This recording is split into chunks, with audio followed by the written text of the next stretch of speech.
Bienvenue dans les nouvelles coulisses d'Atelier. Pourquoi je voulais te montrer cette bicyclette? Parce qu'elle est trop belle.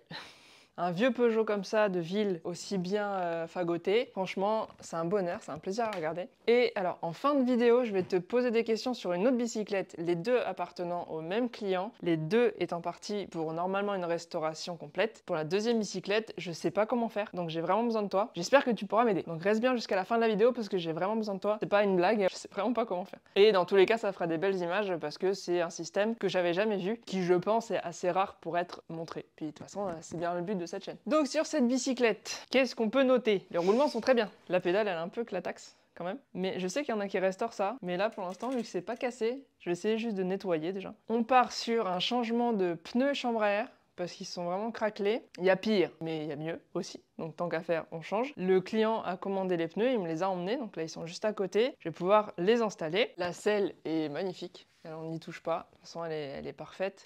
La chaîne est bien. Il n'y a pas de point dur, pas de nécessité de changer la chaîne. Les câbles et gaines, tous on les change, parce que là c'est vraiment pas possible.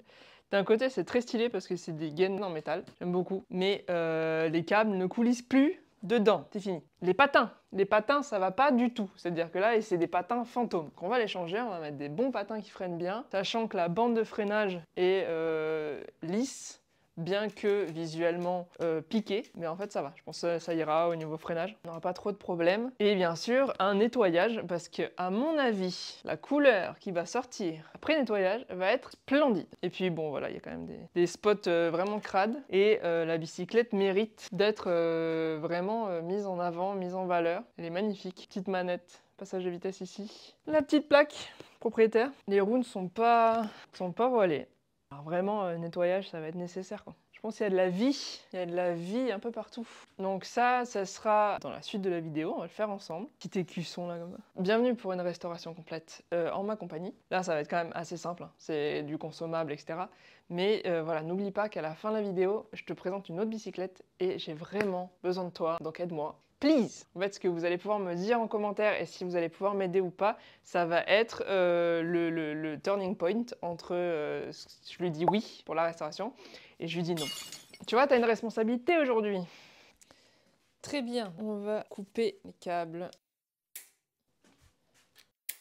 Là, on va pas couper, juste le desserrer pour pouvoir l'extraire. On rappelle, on a patin, câble et gaine de frein, câble et gaine de dérailleur et changement pneu chambre à air plus nettoyage. On enlève les patins.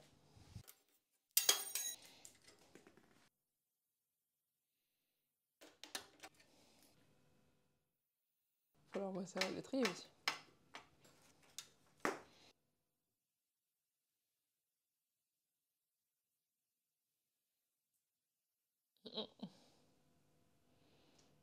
Il est pas mal celui-là.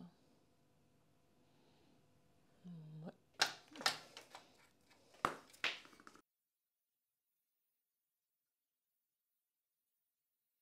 Patin, c'est bon. Maintenant, on va retirer ça.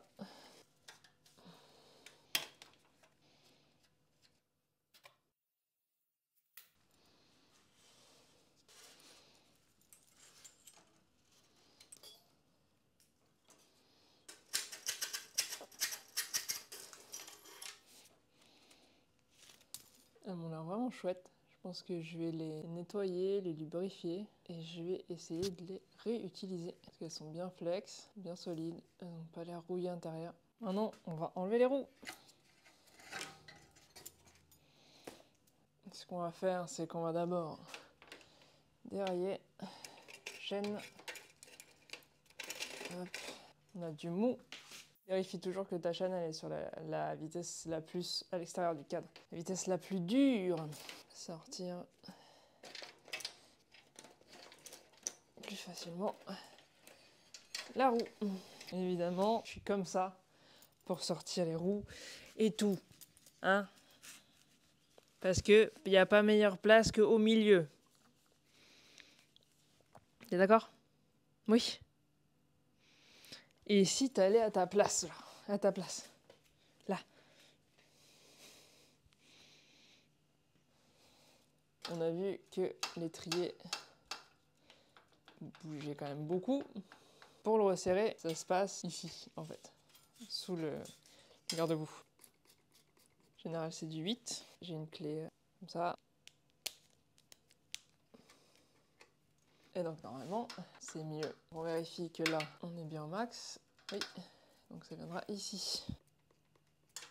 C'est du 10. On va ouvrir le coulis. 650B. Et là, 650B. Donc on est bon. Parfait.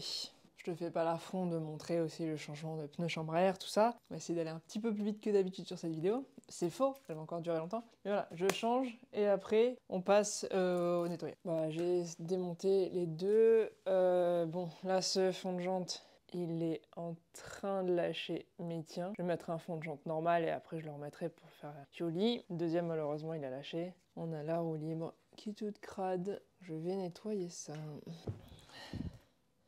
Alors j'en parle pas souvent, mais les restaurations complètes, c'est mal payé. À partir du moment où tu mets un nettoyage, tu peux pas facturer le nettoyage à hauteur de la fatigue et la contrainte que ça va représenter pour toi qui va être en train de nettoyer le vélo. Donc j'avoue que c'est pas la partie que j'apprécie le plus. J'aime beaucoup quand ce sont mes vélos. Parce que c'est un moment pour moi de calme et de méditation presque. Mais quand il s'agit des vélos des clients, il y a quand même une question de délai, il y a une question de rentabilité, et j'avoue qu'on n'y est jamais. Nettoyer les roues d'un vélo, c'est pour moi ce qu'il y a de plus désagréable. D'un côté, c'est très satisfaisant, d'un autre côté, c'est extrêmement long, ça fait mal aux mains. Je sais qu'il y en a qui utilisent des outils, genre perceuse avec des brosses, etc. Why not? Mais moi, je le fais à la main. Et j'avoue que c'est quand même très très long. Je pense que dans les commentaires, il y en a qui vont me dire « Pourquoi t'as pas enlevé la roue libre pour nettoyer l'arrière de la roue libre, etc. » Parce que elle est bien nettoyée comme ça. Et l'arrière de la roue libre, je le nettoie avec le chiffon et franchement, ça passe. C'est pas la peine d'aller desserrer tout, prendre le risque d'abîmer le filetage, prendre quelconque risque en fait. C'est pas du tout dans ma philosophie, ça marche bien, il n'y a pas de jeu, elle est nickel. Faut juste la frotter un peu, voilà, ça se passe très bien. Le tournevis, alors il y en a que ça choque, ceux qui te diront qu'ils n'utilisent pas de tournevis mentent. C'est extrêmement pratique pour les parties un peu sensibles, tu mets un chiffon autour et t'appuies, ça te décolle la crasse que tu pourras pas décoller autrement. Sinon, t'y vas juste pas comme un bourrin et ça se passe très bien. Ça te permet vraiment pour les endroits comme notamment les roues libres, tout ce qui est transmission, la graisse elle est collée, ça te fait des morceaux durs. Carrément. Ça, tu l'enlèves au tournevis, tu te poses pas la question. Ensuite, là, le cerclage, le nettoie pas parce qu'il est pas sale. En fait, les rayons étaient poussiéreux. Les cerclages sont bons, ils sont un peu piqués, mais ils sont pas sales. Donc ça m'a évité ça. J'ai juste passé un coup de chiffon pour enlever la poussière, mais il n'y avait rien à décrotter. Ce n'est pas un gros mot, hein, c'est un vrai mot. Mais les anciens, ils utilisaient ça. T'as toujours des surprises hein, au démontage, par exemple l'étrier qu'il a fallu resserrer. Là, c'était, voilà, je l'avais pas vu au niveau du diagnostic. Pour la suite, pareil, j'enlève pas le pédalier, la manivelle, surtout à clavette, pour aller nettoyer le cadre au niveau du boîtier de pédalier. Je vais m'organiser autrement, je vais passer un chiffon autour et frotter comme ça se passera très bien. Il faut quand même garder en tête que je ne peux pas passer 6 heures sur le vélo, étant donné qu'il va me rapporter à peu près 200 €, pièces et main d'œuvre. Donc voilà. Et je suis imposé à 25% du chiffre d'affaires dessus, donc je suis réimposé sur les pièces que j'ai mises. En gros, le vélo me rapporte très peu d'argent, donc je ne peux pas y passer très longtemps, sachant que je suis déjà en train d'y passer beaucoup de temps, donc je suis déjà pas rentable. Pour le nettoyage, en général, j'essaye d'utiliser des produits qui sont pas agressifs, comme de l'eau ou du produit vaisselle, où là, en ce moment, je teste celui-là. Je te dirai à la fin du test, c'est absolument pas sponsorisé, je paye tout, je n'ai aucun sponsor. Parlant d'argent, si jamais tu as besoin d'un accompagnement, si tu veux que je t'assiste dans ou ta création d'atelier vélo, ou te donne des conseils parce que tu es en train de créer ton atelier vélo mais tu as besoin de conseils précis, ou si tu es bloqué sur une restauration, etc., je vais mettre en place des créneaux d'accompagnement. Donc je vais te mettre l'adresse mail en description, tu m'écris sur cette adresse mail, tu m'expliques un petit peu ton projet, tout ça, on se met d'accord sur un rendez-vous, ça sera payant, donc tu soutiendras l'atelier comme ça, et moi je te transmettrai toute mon expertise et mon aide. Ça sera à partir de mi-avril, fin avril. Voilà, on va essayer de mettre ça en place. Je ne prendrai pas beaucoup de gens directement d'accompagnement parce que j'ai déjà pas le temps de faire tout et que je veux vraiment être très présente pour vous et vous aider au mieux. Donc contactez-moi déjà si vous êtes intéressé et après on mettra ça en place ensemble. Pour toutes les parties chromées, etc., on peut utiliser de la laine d'acier 000 ou paille de fer. La plus fine que tu peux trouver, tu peux mettre un peu de belle gomme alu et ça fait revenir très très bien tout ce qui est guidon, potence, manivelle, pédalier, étrier de frein, pour le plus grand plaisir de ceux qui aiment bien quand ça brille et pour la satisfaction du travail bien fait. La gaine étant tellement fine et étant tellement explosée, en fait, j'ai dû, avec une pince, ouvrir les passages de gaine qui permettent de passer dessous, parce qu'ils étaient carrément extrêmement serrés comme ça. Donc là, je vais les ouvrir un peu et en fait, ils vont me permettre de passer une gaine plus récente, enfin une gaine normale, noire de maintenant. Et voilà, faut toujours faire super attention parce que même si c'est de l'acier et que c'est quand même flex, faut pas péter une des deux dents parce que sinon tu te retrouves à devoir mettre un riselant et ça, franchement, pour le coup, c'est pas très beau. Voilà, vaut mieux éviter ça. Bon, là, du coup, je me remets au démontage de la transmission, parce que je pensais que tout ce qui était un peu relou à faire était derrière moi, mais c'était sans compter sur la compétence olympique des vélos vintage à tout faire de travers.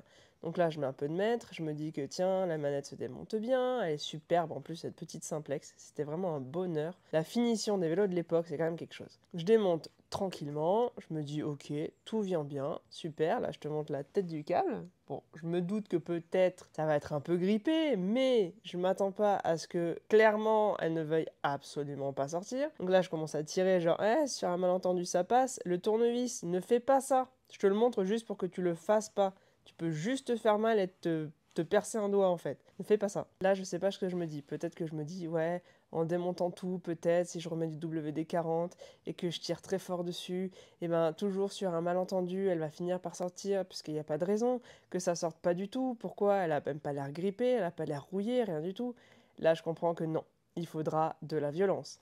Donc j'ai tout mis sur l'étau, j'ai même réutilisé le fond de jante en tissu et avec un bon coup d'outil à frapper, puisque ça existe, c'est sorti. Et j'étais bien contente, je t'avoue. On voit que la tête du câble est plate et ronde, ce qui ne se fait plus trop actuellement. Néanmoins, les câbles récents passent sur le même principe. Donc ça fonctionne quand même, t'inquiète pas. Ça m'a permis de remonter la manette assez facilement et de remettre le petit simplex en haut, bien sûr, parce qu'il faut que ça reste joli. Par rapport au nettoyage, c'est vraiment sous-évalué mon tarif, donc c'est impossible de tout faire nickel. Vraiment, il me faudrait 2 jours juste de nettoyage et de démontage. Toute la saleté est complètement colmatée, collée, c'est-à-dire qu'il faut que j'y aille vraiment en grattant, et même en grattant, et ben, franchement, ça a du mal à partir. Donc je fais au mieux avec ce que le vélo m'autorise à faire. Pour la suite, le remontage des patins, c'est le démontage mais à l'envers, c'est-à-dire que tu remets tes patins, après il va falloir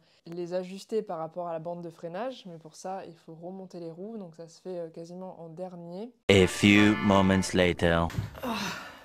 Là c'est chiant. Tu sais, il y a une certaine entropie quand tu commences à avoir des problèmes sur un vélo, où d'après la loi de Murphy, tout ce qui peut mal se passer va mal se passer. Et là, j'avoue que j'en suis à 6h30 d'affilée dessus, qui n'est pas encore fini, et que là, j'ai enchaîné les trucs chiants. Les gaines qui sont pas de la bonne longueur, du coup, tout réenlever à chaque fois et remettre, etc. Et là, c'était sur l'étrier de frein arrière. Un des deux côtés restait collé à la jante, donc il faut tordre un peu plus le ressort du côté qui reste collé. Sauf que le ressort, il passait pas entre l'étrier et le cadre. Après, c'était bloqué avec l'arrêt de gaine. Voilà, donc en fait, il fallait tout démonter encore. J'ai pas voulu au départ, donc je me suis fait mal. Et après, je me suis dit, bon, bah attends, démonte. Donc j'ai démonté. J'ai pas filmé parce que je voulais pas en plus m'embêter à filmer. Parce que j'avoue que c'est quand même chiant de déplacer la caméra à chaque fois et tout. Là, il me reste juste la roue avant à remonter. Et pneu chambre à air à mettre, la roue avant à remonter et à régler le frein avant. Et après, ça sera bon. Mais au niveau nettoyage, tu vois, je suis déçue parce qu'il n'est pas parfait. Mais c'est impossible pour qu'il soit parfait. Il aurait fallu que je passe 20 heures dessus.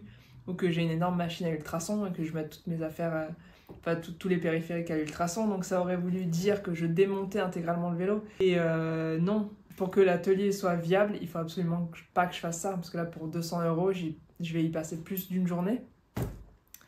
Donc c'est pas possible. Voilà, 200 €, sachant que pareil, l'URSSAF me prend de l'argent dessus.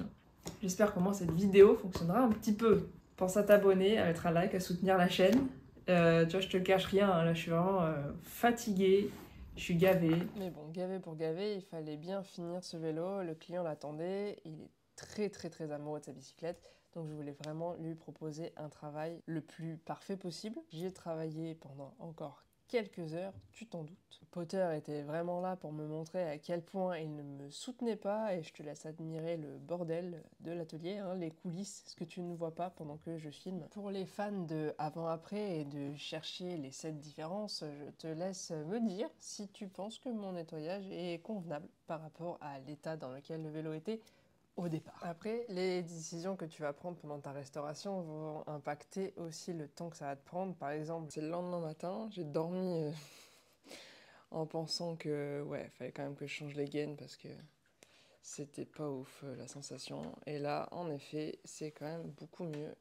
Voilà, bon alors pour ceux qui sont restés jusque-là, cœur sur vous, merci beaucoup. Et c'est celle-là, la bicyclette sur laquelle j'ai besoin de votre aide. Donc je vais vous montrer les périphériques et si jamais vous connaissez donc la technique pour remplacer les câbles et gaines de ces périphériques là, autant dérailleurs que freins, dites-le moi s'il vous plaît. Voilà. Apparemment c'est un vélo des années vers 1946, donc c'est quand même vieux, n'est-ce pas? Ce serait techniquement le plus vieux sur lequel j'aurais travaillé. Et bah j'ai pas la technique, hein. Comme on est ici pour apprendre ensemble, je compte sur vous pour transmettre votre savoir. À partir du moment où tu sais quelque chose sur ce matériel, t'as gagné. Voilà, tu en sais plus que moi. Et bien sûr, absolument tout est en acier sur ce vélo. Le cadre.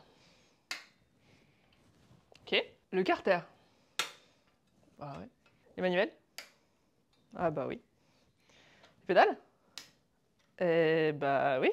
La chaîne. Oui. Les roues. Bah ouais. Bon, la selle est pas d'origine. Puis la selle, une selle en acier. Porte-bagages. Garde-vous. Oui. Petit machin du derrière. Galet. C'est magnifique. Petit boulon. Oui. Les lumières. Les lumières sont en alu. Donc c'est faux, ce que j'ai dit, que tout était en acier. Ah là là. J'avoue que je suis particulièrement fan de cette roue libre. Parce que ok, il y a 3 vitesses, mais franchement, la vitesse facile, elle est bien, elle est honnête, tu vois. C'était pas juste pour te casser les pattes. Ça, c'était bien. Patin? Oh, les porte-patins! Oui, oui. L'étrier. Voilà. Si tu as déjà vu un système comme celui-là, tu vois, il y a 2 gaines qui courent sur tout le cadre. Et après, ça rentre dans une espèce de poulie avec le câble qui est soudé. Franchement, j'ai jamais vu ça. J'imagine qu'il faut des câbles spéciaux et ensuite les souder tout en ajustant la tension du câble, etc. Si tu sais le faire et que tu es dans la région, viens. Voilà. Si tu connais quelqu'un qui sait le faire et qui est dans la région, dis-moi. Ou alors si tu as des indications, sachant que je n'ai pas de quoi souder. Donc déjà, voilà, que je ne l'ai jamais fait. Et que j'ai jamais eu à le faire, sinon bah, forcément j'aurais investi dans le matériel. Mais c'est vraiment pas quelque chose qui m'a été demandé de faire depuis 2017. Donc création de l'atelier, pour ceux qui se demandent. Pour le freinage aussi, voilà, les 2 étriers sont inconnus au bataillon pour moi. T'as l'étrier arrière où t'as une double tête, donc tête à la fin, tête au début. Pareil, comment je suis dans l'incertitude. J'imagine que c'est un truc complet, ouais. J'espère vraiment que parmi vous dans les commentaires, il y aura quelqu'un pour m'indiquer comment restaurer cette bicyclette. Si tel est le cas et qu'on arrive à trouver une solution, franchement, ça fera une belle vidéo. Participative en plus, parce que ça sera grâce à vous. Je croise les doigts, cette vidéo devrait sortir dans pas trop longtemps, donc peut-être qu'on aura une réponse bientôt. Le gagnant du dernier tirage au sort s'affiche juste là. Donc bravo à toi, je t'envoie un petit message, tu m'envoies tes coordonnées, je t'envoie tes goodies. Merci d'avoir participé. Si tu veux toi aussi gagner des goodies, laisse des commentaires, laisse des likes, abonne-toi, mets la cloche des notifications, aide-moi pour ça. Et on se retrouve sur la prochaine. Si d'ici là, je te manque, tu peux cliquer juste là.